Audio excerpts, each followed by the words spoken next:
week in Indianapolis doing the show from ESPN Indy, and we're grateful that they give him the space to do so.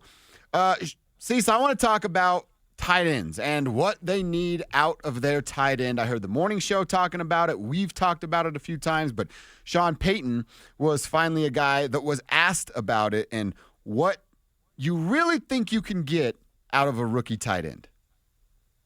Well, you generally don't get both coming out of college, and I say that respectfully. I'll ask the scouts as they're reading the player.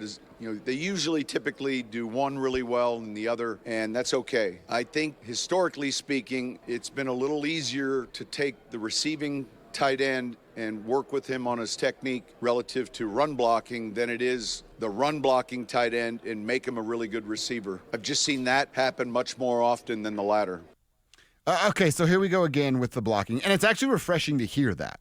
You can develop that part of it. It means they're going to put an emphasis on pass catching, and Sean has told us as much 3, 4, 5 different times since the season has ended already. So I really like that. And again, it's going way back to, you don't need another blocking tight end. It's 2025. It's not 1988 anymore, okay? Heard the morning show talking about it, of an emphasis on blocking. Get that out of your damn head.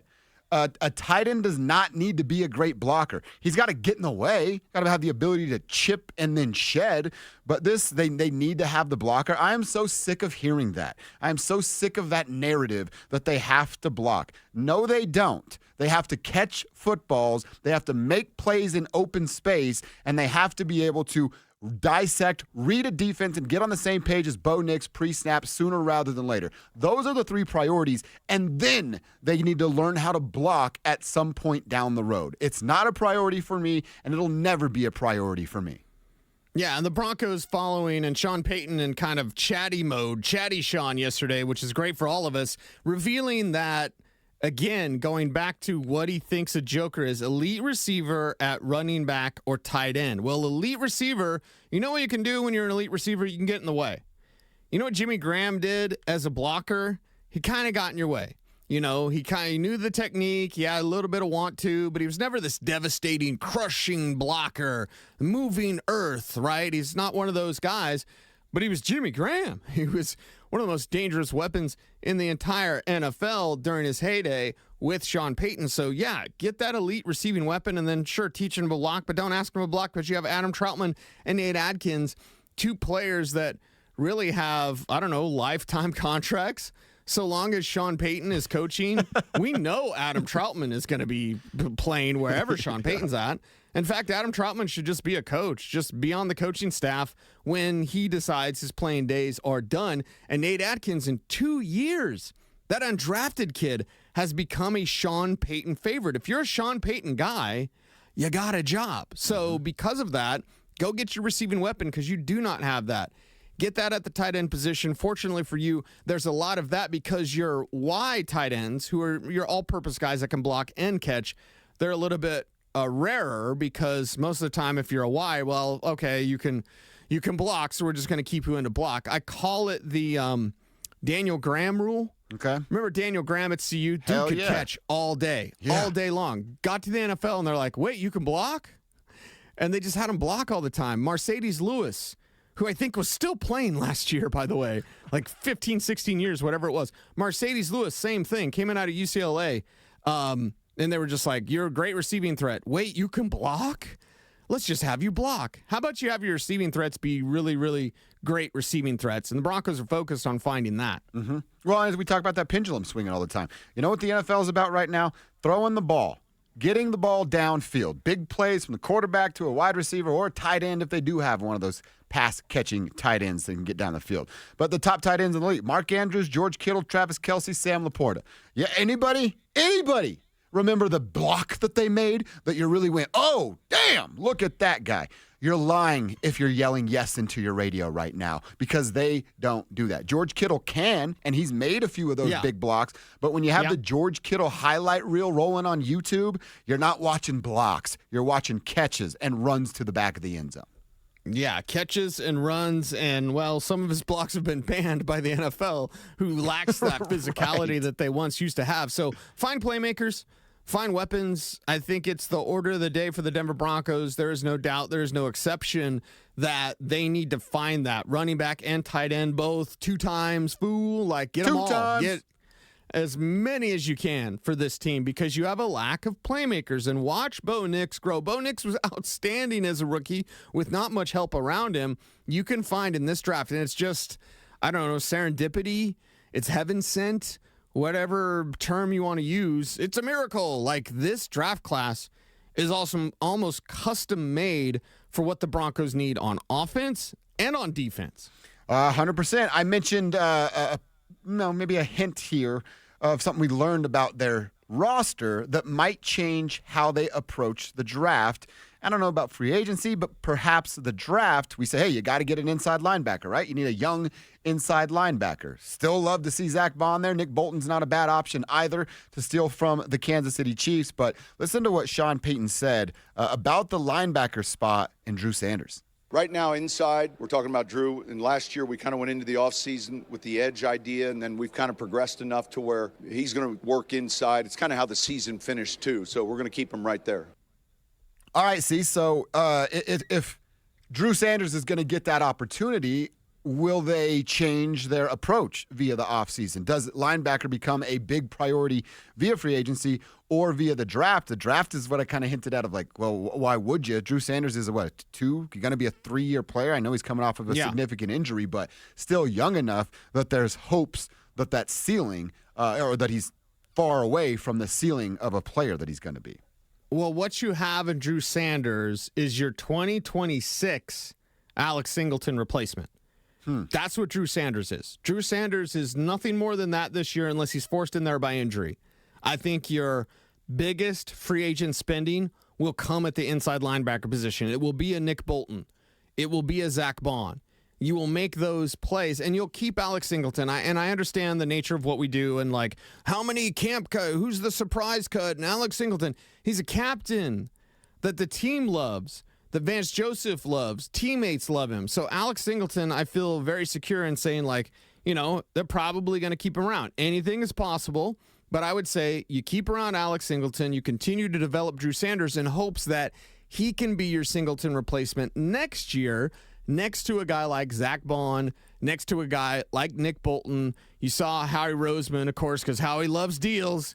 He loves everything. And Howie Roseman with the Philadelphia Eagles here at the scouting combine has already said at the podium, like, yeah, Zach Bond, that's a priority to keep that guy around. Hopes to retain Zach Bond are the news headlines. Howie Roseman told reporters on Tuesday that the team will make a concentrated effort to re-sign him over the next week or so. Oh, wow. Because they get a head start. Right.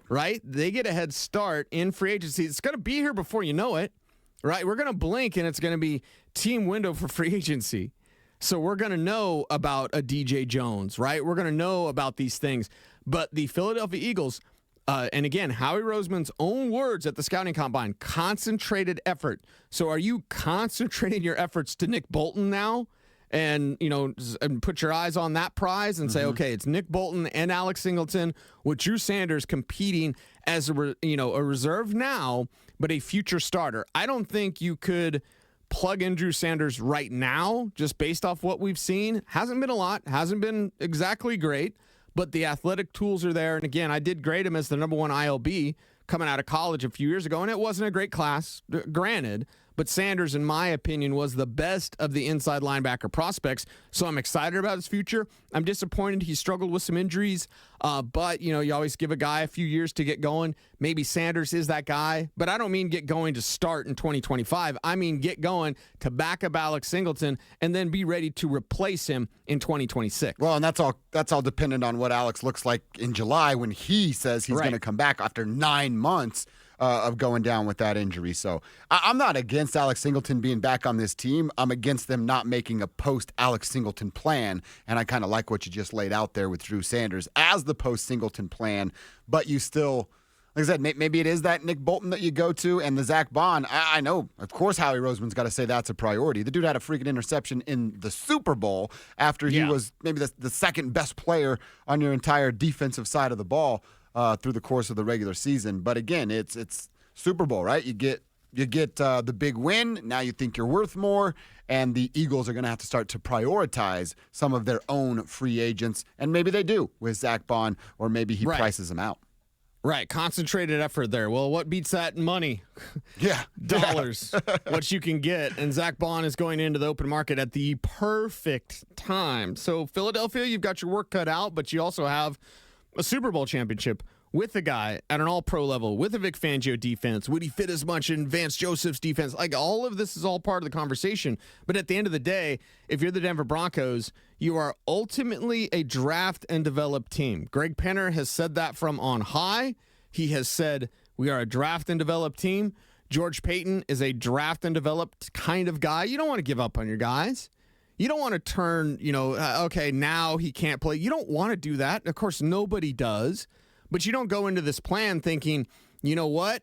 It's the meat lover's pizza in the trunk and Tommy Boy. Like, I don't need the chicken wings because I got the meat lover's pizza. Mm-hmm. I don't need the draft picks to work out because I have free agency. You do not want to operate that way. You want to be hungry when it comes to the draft. And that means you're going to draft and develop. You're going to get the right guys. You're going to get proper value. You're going to move around the draft if you need. Add more darts. George Paton always loves that. More darts if you need. But make sure that you are drafting and developing so that your players can work out. And a guy like Drew Sanders, we've been waiting. Well, we're waiting, Judge Smalls. We're waiting for Drew Sanders to be a starter. It probably wouldn't be until 2026, provided that he stays healthy this year. Mm-hmm. 100% right. All right, some more from Sean here on Bo Nix, the ceiling from Bo Nix and what he sees moving forward. You just had to watch the games, the narrative, and you just have to watch the athleticism, the learning curve. Look, if I did this, let's just say, from a media perspective for a living, and I have this vision as to what I think he is, and then all of a sudden, look, he's got plenty of arm strength. We saw it. Just look at all the numbers relative to his completions downfield. I think he was third in 20-yard completions. I mean, and I said this last year respectfully. I just think it's a tough position to evaluate, and there's a difference between entertainment and then from the club side where it's everything. And so the entertainment, and that's with no disrespect, but the access and to truly evaluate it properly. But it's a good lesson yearly. It can move a club certain directions if you're not paying attention any position. And we felt pretty confident that, and at that time, a year ago, it wasn't like we didn't know who that was. We just felt like we'd be able to get that right, or at least have a good likelihood of getting it right. All right, and yeah, they did get it right, and he will certainly let you know that. When I heard that last night, Cecil, I thought about your statement about Jared Goff. And I think originally you hear that and you're like, wait a minute, what? And then you go look at Jared Goff's numbers. Look at the record of the teams that he's been on. We'd be grateful for that to be it. But does it – it's always going to change. It's evolving at all times, hopefully, right? Is that still the ceiling? Is there another – maybe not a comp as far as a name goes, but can he be even better than Jared Goff at some point in his NFL life? You want me to scare you or no? A little, yeah. Okay. He's not quite Tom Brady. Okay. Oh, wow. Whoa. But how did look at Kevin. Kevin's going to the goon room right now. How did Brady beat you? He killed you from the pocket. Bo can do that. Now his legs are still great. You can have him run. And I'm not calling him Tom Brady. Please, for the love of God, don't at me, bro. I think my hats are broken right now. Do not at me, bro. But like if you think, he's going to slice and dice you from the pocket. Yeah, there's a little – people are saying that about Shedeur right now. Shedeur Sanders is a pocket passer. He's a guy that can slice and dice you from the pocket. He's not much of a runner. Bo is a runner who also can slice and dice you from the pocket. So give me any example that you'd like, but it better be a good one. When we talk about Bo Nix, I say Jared Goff perhaps a stronger arm and not quite the rusher, and certainly not today. He doesn't run maybe as much as he used to or perhaps even could. But Bo Nix has – tools that can win now, and when your body starts to break down, you're not quite the same. And then now, it's like we had the Javonte discussion where Javonte was just fast enough, and then his knee was destroyed, and now he's not fast enough. Yep. When Bo Nix's legs are gone, and he's in year 12 or whatever, he can still be an elite level, Pro Bowl level quarterback because he can always beat you with his arm. He can always get rid of the ball quickly. Peyton Manning was never a runner outside that one play against Dallas, which is still so funny to watch. DeMarcus Ware is so tricked on that play. He was on his horse, dude. Exactly. Peyton got up there. He got it done, man. And Bo Nix, as an elder statesman in the league, he's the type of guy that can still beat you late in his career. So whatever comparison you want, I know it better be good when we talk about Bo Nix, and not just now, the future. And as people around the league say, he's got the it factor. And what is it? Well, we can decide on that, but he's got it. Yeah. When you said Bo Nix' legs are gone, I heard Forrest Gump in my head say, you ain't got no legs, Lieutenant Dan. Now that you've said that, I hear magic shoes. They were my magic shoes. And he just starts running like the wind blows. What a great movie. All right, well, a couple more from Sean here. This Tez Johnson thing, man, it's a fun story. What a great story for Tez, the Knicks family. If you haven't heard it, you've clearly been under a rock the last 3 months, but Tez Johnson is the adopted brother of Bo Nix. His family took him in. They played a couple, 1 year, 2 years of college football together, and now Tez is kind of climbing up the ranks. But Sean Payton was asked about it because Tez Johnson, he's a little fella, was asked about his size and his frame and how much of a problem that might be. Relative to that, you do all your research. He's kind of played with a chip on his shoulder his whole career, I think, and that's a credit to him. And so, you evaluate the player, you look at the vision, try to come up with the vision, and then you discuss who's he like, and you kind of go from there. All right, and again, I know Broncos fans, you're going to get it a lot, see. It's like, hey, Tez Johnson, should the Broncos be interested there? Right. I'm rooting for the kid, going to like wherever he ends up, and again, root from him from afar, unless they're playing the Broncos. But no, he's not on the Broncos' radar. I don't think you've taught me this. He's a 160-pound wide receiver that's 5'9". That's not what Sean's looking for. Yeah, he likes the trees, man. He likes the tall receivers. Now, however, you know that Tez is a playmaker. You need playmaking weapons on this team. You don't have enough. Tez Johnson is 1,000% that. Here's the problem. With what he did at the Senior Bowl, did he catapult himself into the second round? Because I'm here to tell you, if that's the case, the Broncos would be unlikely, in my opinion, to draft him, because that is using not a third rounder or perhaps even a fourth rounder. They were over the moon to get Troy Franklin in the fourth round. I do not think that Tez Johnson lasts until the fourth round. Could be wrong. We'll see. But the Senior Bowl was so dazzling by Tez Johnson. There's been some rumblings like, you take him in the second. I think that's crazy. Now, he's a playmaker, no doubt, but that size is just really, really small at the professional level. Yeah, and at the wide receiver position, yes, he can operate in space. Yes, he has speed. Yes, he has a chip on his shoulder. All of these things are great, but that gives me, it makes me a little nervous thinking about him as like a second-round pick in this draft class when the Broncos have other needs. I want their first three picks to be running back, tight end, defensive tackle, and I'm not saying the order doesn't matter, but as long as it's those three positions, those first three picks, I should be happy with. Okay. And last one from Coach Payton here. We know it was Monday night when the Pacers played the Nuggets. Payton was in the building. He got a chance to talk with head coach Michael Malone, and Sean was asked about that interaction. We'll allow him to assist us in the draft if we can work with Jokic, in that joker role, because I was getting interviewed about him being a quarterback, and I was just looking like, no, he's the perfect tight end. It was exciting for me to meet Mike. It was the first time I'd ever, our schedules are different. Joe Lombardi lives kind of on the same block, so I've heard a lot of good stories. He's the son of a coach. We're similar in age. He's a bit younger, but you could, you watch his teams play and you can see his passion. So it was good to finally meet him last night, and it was good they played well. Real quick, relative to words, it's Jokic and it's Michael. He doesn't want to be called Mike. So, Sean, let's just get Sean on the same page there. I know he doesn't spend a lot of time with the basketball stuff because he's got to drop game plans and whatnot. But, yeah, you don't want to call him Mike. He might punch you in the face. And Nuggets Nation's a little sensitive when people call him by the wrong name. And by him, I mean Nikola Jokic. Yeah, and when people say Nikola or whatever, it's like, oh, okay, all right. But it's definitely not Jokic. Is that what he said? Yeah, that's what he said. Jokic? Like... Jokic. You remember Jokic? Yeah, of course. That was that G.I. Joe I had when I was a kid. It was the karate specialist, Jokic, right? 100%. Urban karate specialist. So, yeah, I don't...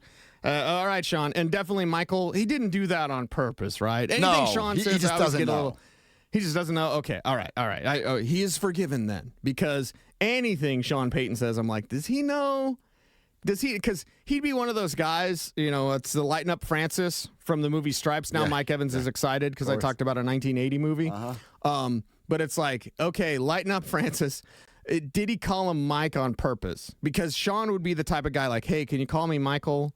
He'd be like, right on, Mike. Yeah. You know he'd do that. Of course he would, yeah. He would do that. Everyone calls me Francis, I'll kill you. Well, lighten up, Francis. It's his form of control, even inside of just a simple conversation.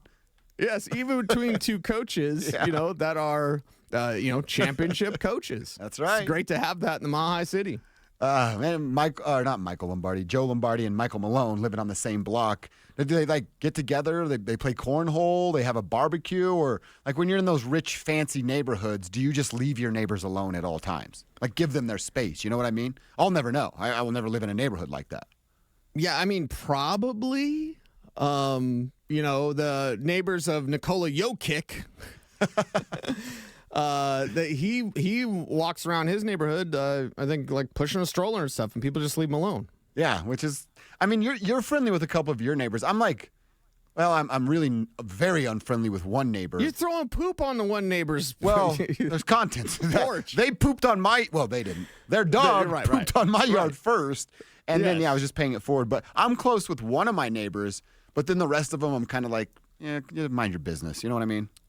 Yeah, I mean, it really depends on your neighbors. I've got great neighbors, so, it's nice. But maybe, and again, at that level, if you're Bo Nix, do you really want someone knocking on your door, welcome to the neighborhood? Or do you just want to be kind of left alone? And if you get the invite to the party, then cool. Yeah. If you're Stokely and you can't get down your driveway in Castle Pines, do you want your neighbor really you want your neighbor shoveling your driveway? I got you, Stoke. You're all clear now. No, man, leave me alone. Get out of here, right?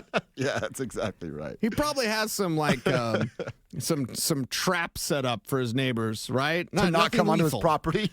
Nothing lethal, but it's like catching them crawdads down in the Mississippi, right? He's got some sort of trap for you. Does he have a moat around his house? Is that what ices up? There's a hill. We know this. It's pretty close to a moat, yeah, when there's some precipitation. Oh, so you've been, huh? No, I've just been told. Oh. You think I've got the invite? Kevin, have you? No. Stokely will invite us to his friend's house occasionally so that he doesn't have Jim? where we don't have to go to his house to know what it looks like, or he doesn't have to clean up after our mess that we're going to make. It's actually a very smart move on Stokely's part. Okay, yes. Very smart by Stoke. Good job, Stoke. Can I give a quick don't be that guy? I think you and I have gotten in this. Well, this might be a big one for you in the last 24 hours. When we're going back and forth on social media, on your 48th reply, I think you've had enough. Okay, I think the conversation's probably over at reply number 48. When I have some time, I like interacting on social media. I love talking to the peeps on Twitter and Facebook and Instagram and all the stuff that we have out there. But on if I message you back or we're going back and forth a couple, 3, 4 different times, that's a fun conversation. It should be a healthy debate. We don't have to agree on everything out there, and we can still be friends. But on reply 48, I'm just out. I'm done.